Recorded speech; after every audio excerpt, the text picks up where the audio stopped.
1970s, where a small Colorado race called the Red Zinger begins to attract a following.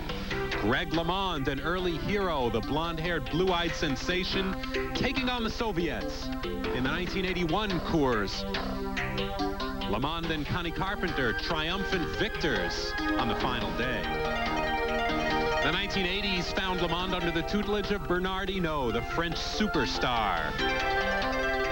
But LeMond found disappointment, ordered by his bosses to sacrifice his own ambition in the 1985 Tour de France, while a struggling Hinault maintained pace. The American believed he'd been aced out. That same year, LeMond and Hinault brought their intra-squad feud to America. But here, Hinault watched as LeMond claimed another Cours victory. 1986 now, and Hinault fights again, but the American will not be denied. The Tour de France win confirms his greatness. The year is 1986, and Greg LeMond stands atop the cycling world. The trophies, fame, and fortune, visible proof of his talent and determination. He was a young man who had it all.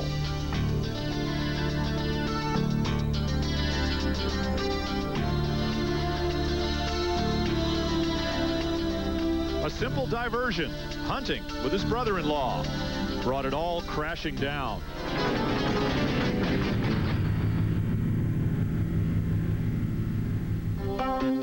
Fast forward to 1989, and America's most famous cyclist is riding again, recovered from the accident and a series of nagging injuries that nearly ended his career. You know, the sport is incredibly challenging and incredibly difficult, and it's one of the few sports that you're not allowed to have injuries. Because if you do have an injury, it takes a long time to come back because it's so competitive. We're highly trained athletes that take a lot of training, and you have an accident like I did, you don't come back in 1 year. It's a 3-year process. While Greg has been away, America's other top pros have enjoyed their own success. Greg LeMond makes his re-entry into cycling as the leader of an all-new team. I think our team, the Coors Light team, as a whole team for the United States, is as strong as probably any team going right now. Especially if I'm riding with it, I think we're stronger than 7-Eleven. I'd like to think that. With success and good business sense, Greg has given his growing family a secure future, splitting his time between homes in Belgium and Minneapolis. I'd like to be able to spend more time in the United States, and especially as you get older, you think I'm living in Europe for 8 years now, and this is my 9th year. You'd think that I'd be getting less homesick and enjoy it more in Europe, and I think as I get older, the more I want to come back to the United States. I think that's going to be a major factor in my cycling is how long I'm willing to stay in Europe. The Tour de Trump ushers in a new era for American cycling. An American, Greg LeMond, believes his own time at the top can return. I think that even if I'm not as good as I was when I won the Tour de France, I'm capable of winning major races. Next up, Greg LeMond, America's 1986 hero, attempting to regain lost glory. Having a place to get away from cycling and be with his family has always been important to Greg LeMond. Greg is the proverbial family man, enjoying an afternoon with his wife Kathy and sons Jeffrey and Scott, more than a morning victory on the bike. And he cherishes every moment, knowing that he might not be here at all. He remembers the day 2 years ago when he almost lost his life. I went to stand up to see who had shot, and I just realized I'd been shot, and I couldn't breathe. My right lung collapsed at the time. Hunting turkey, LeMond was accidentally shot by his brother-in-law. 60 pellets were removed from his body. 30 remain in him, including 2 that are lodged in the lining of his heart. Started, thinking maybe I'll die. Everything went through my mind. Main thing was I wanted to see Kathy and my kids. Less than a month later, a celebration of life. Greg was back in the hospital, but this time to see the birth of his son, Scott. Scott is now 2, and there have been few bright spots athletically for Greg LeMond in those 2 years. After battling back from the hunting accident, he was felled by appendicitis, and then a serious case of tendonitis took Greg off the bike another season, so he was unable to train or even ride in in races he might otherwise have won. Of course, Lamond is hardly a tragic figure.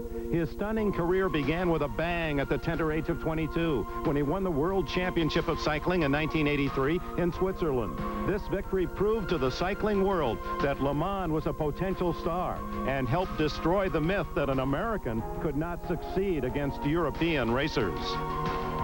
A brash, confident Lamond announced at the time that his next ambition was to win the prestigious Tour de France. From the beginning, Lamond was taken under the wing of one of the greatest racers of all time, Frenchman Bernard Hinault. Hinault was the American's partner, mentor, coach, and father figure.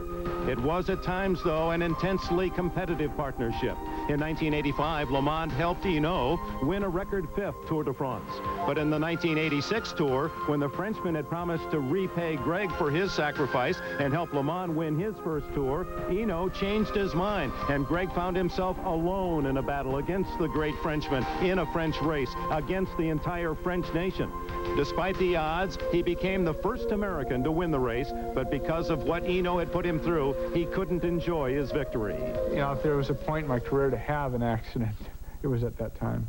It gave me time to get remotivated. I'm very motivated, and more dedicated than I've ever been in my whole career. But the fact is, it's been almost 3 years since he won the Tour de France, and Greg LeMond has not won a race since. Experts say he's perhaps in the best shape of his career, but he'll have to race to prove it. $5. I don't know what to expect for the Trump race. I don't know what to expect after 8 days or 9 days of racing. I could perform great. I might have one day I'm cooked, but I doubt it. I'm sure I'm going to have a pretty good race. Well, LeMond's about to find out in this prologue time trial, the event they call the Race of Truth.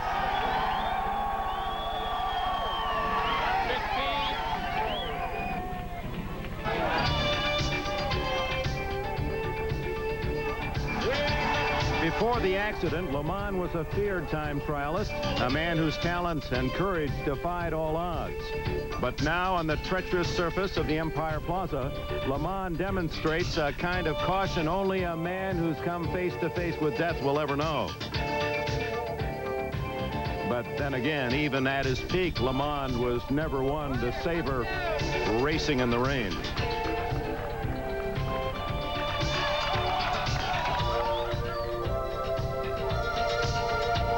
Or perhaps was he playing the wily veteran, knowing that seconds lost here mattered less than minutes gained later. Shrouded in the eerie glow of an Albany twilight, LeMond seemingly still bedeviled.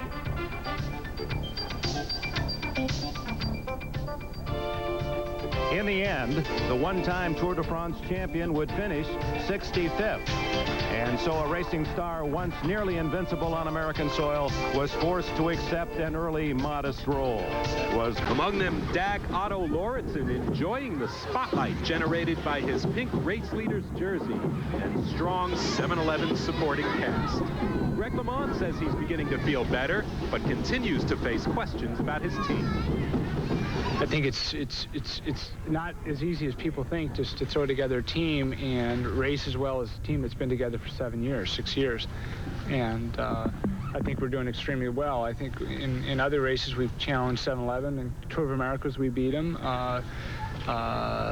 Tour of Texas we would have beat them, but it came down to just one last race. We were leading. And this race, it's been somewhat of a disaster for the team itself, the riders and myself.